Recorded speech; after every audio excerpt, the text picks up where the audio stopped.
जंगल का राजा। लेकिन आज वो शिकारी नहीं, एक पिता था। घने जंगल में रात उतर चुकी थी। हवा में ठंडक थी और हर तरफ सिर्फ झींगुरों की आवाज गूंज रही थी। उसी अंधेरे में एक विशाल बाघ धीरे धीरे चल रहा था। उसकी आंखें चमक रही थीं। लेकिन आज वो शिकार ढूंढने नहीं निकला था। वो अपने बच्चों के लिए खाना ढूंढ रहा था। उस बाघ का नाम था शेरू।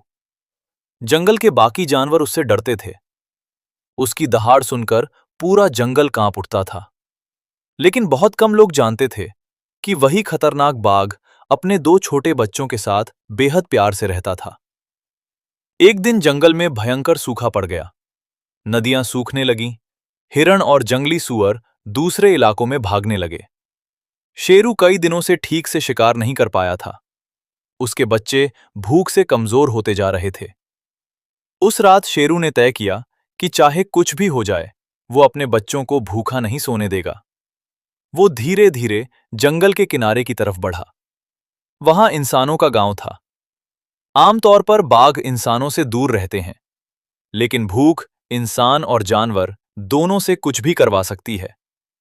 गांव के पास पहुंचते ही उसे बकरियों की आवाज सुनाई दी। वो झाड़ियों में छिप गया। तभी अचानक उसे कुछ अजीब महसूस हुआ। हवा में इंसानों की गंध थी और साथ ही खतरे की भी। असल में गांव वालों ने बाघ को पकड़ने के लिए जाल बिछाया हुआ था, लेकिन शेरू को इसकी भनक नहीं थी। जैसे ही वो आगे बढ़ा, उसके पैर के नीचे जाल का रस्सा दब गया और अगले ही पल एक भारी लोहे का जाल उसके ऊपर गिर पड़ा। पूरा जंगल उसकी दहाड़ से गूंज उठा। गांव वाले मशाले लेकर दौड़ पड़े। कुछ लोग डर गए, कुछ लोग गुस्से में थे। वे सोच रहे थे कि ये बाघ गांव के लोगों पर हमला करेगा। लेकिन तभी एक बूढ़ा आदमी आगे आया। उसने देखा कि बाघ बार बार जंगल की तरफ देख रहा है, जैसे किसी की चिंता हो।